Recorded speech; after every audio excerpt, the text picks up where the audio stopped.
Alors du coup, comment vous appelez-vous et sur quel secteur on se situe ici? Alors Samuel Foubert et ici on est à Auville, à côté de Bourrachard. D'accord. Donc combien possédez-vous de moutons et sur quel secteur, sur quelle surface vous faites pâturer vos moutons? Donc là j'ai 31 brebis, 29 agnelles, plus là, toute la suite qui est arrivée. Et je fais pâturer sur je sais pas, la surface, je sais pas exactement. D'accord. C'est indéterminé.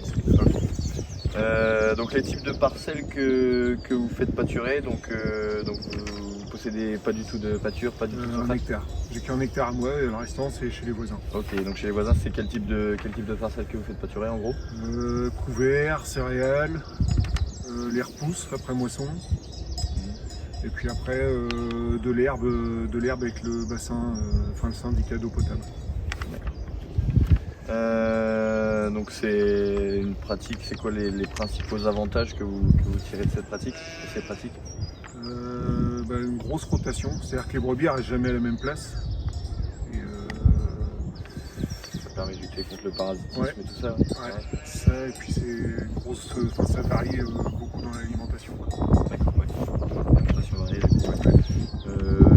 Ouais, du coup, réduction des coûts d'alimentation, du coup, ça vous coûte juste pratiquement la rien. clôture. Ouais.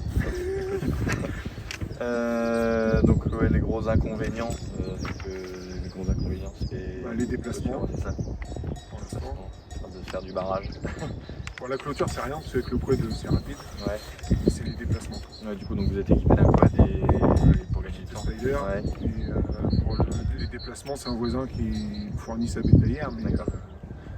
On fait du prêt, mais ouais, vous arrangez quoi. Ouais, on s'arrange. Ok. Mais ça commence à être chargé. Quoi. D'accord.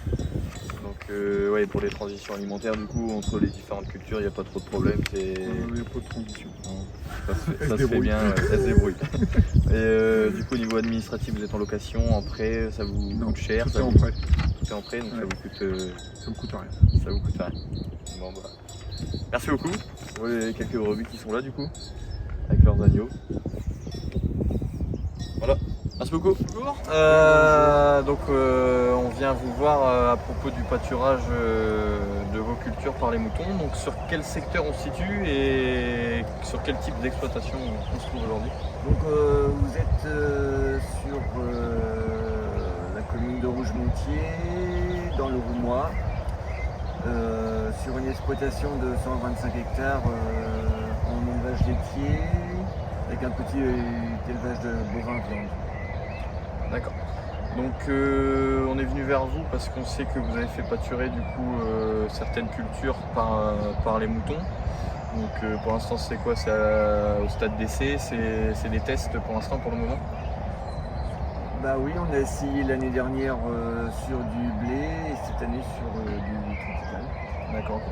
Et donc blé triticale, et pour quelle raison ces tests vous intéressent et en quoi ça vous attire ce type de technique? Bah, le but était de diminuer le pesticide.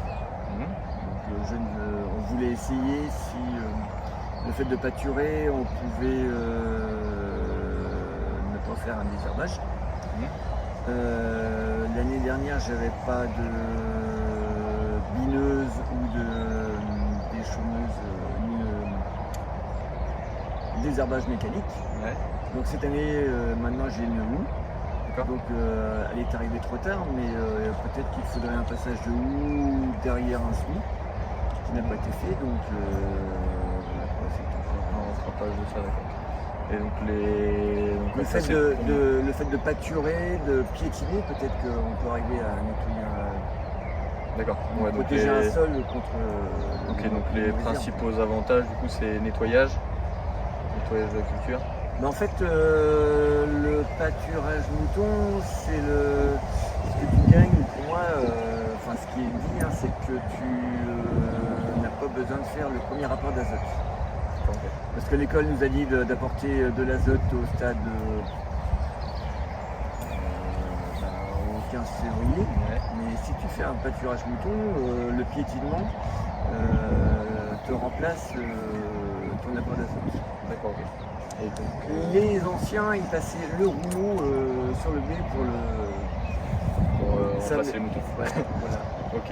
Et puis donc niveau rendement et tout ça, ça a pas impacté le rendement. Et ensuite, le fait de faire manger les premières feuilles, tu diminues l'impact maladie. Ok. L'avantage du mouton, quoi. Tu as le piétinement, Donc plutôt que du positif, réduction des charges du coup, oui. moins d'entrants, piétinement, donc c'est plutôt, les tests sont plutôt positifs. Si c'était à refaire, on l'aurait fait. Maintenant que j'ai ma houe, il faudrait le passage de la houe derrière un semis au mois d'octobre, novembre. Mhm. Parce que j'ai essayé de la passer là au printemps, mais bon, le sol était trop tassé, quoi, derrière le mouton, c'était trop tard. D'accord, ok. Il y a là que je peux améliorer, et puis après, peut-être qu'il faut un fongicide. Quand même. Ouais. D'accord, ok. Bon, bah, merci beaucoup. Parce que quand même avant c'est que je faisais quand même j'avais mon programme c'était raccourcisseur, j'en faisais de passage, le fongicide, l'azote, enfin, j'étais inconditionnel. Et ouais. Donc là, ouais, grosse réduction du nombre de passages du coup. Oui, ouais. Donc Et c'est- économie. Et c'est vrai quand tu diminues le pulvérisateur, tu diminues aussi le carburant. Bah ouais, c'est l'engrenage qui. Ouais, on s'imagine pas, mais on consomme quand même. Ouais, ah oui, c'est sûr. D'accord, ok. Bon, merci beaucoup. Et possédez-vous du matériel pour ce genre de parcelle, du matériel adapté, des quads pour faire les fils électriques Non, pas de quad. En général, on fait tout à la main. Voilà, après c'est matériel, on a des enrouleurs pour la couture, des piquets en tube de verre, mais il n'y a pas de matériel vraiment spécifique pour l'instant sur l'exploitation. D'accord. Et d'un point de vue légal, vous êtes en location, en bail, en prêt Sur les parcelles que je pâture donc à l'extérieur, j'ai hors ma SAU, j'ai rien du tout, c'est vraiment que du prêt. Et ça veut dire que je fournis, notamment par exemple dans les haras, je fournis les brebis. Mhm.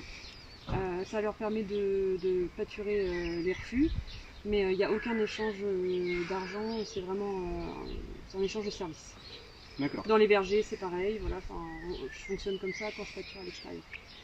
d'accord. Et pour conclure, ce système est plutôt avantageux ou pas avantageux pour vous?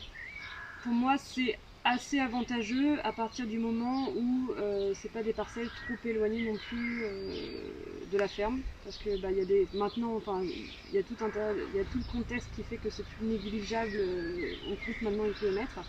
Et pour moi, c'est super avantageux quand c'est, allez, on va dire, 15 km autour de la ferme. On va être obligé de supprimer toutes les parcelles qui sont trop éloignées. Ok. Je vous remercie d'avoir répondu à mes questions. Bonne journée. Merci.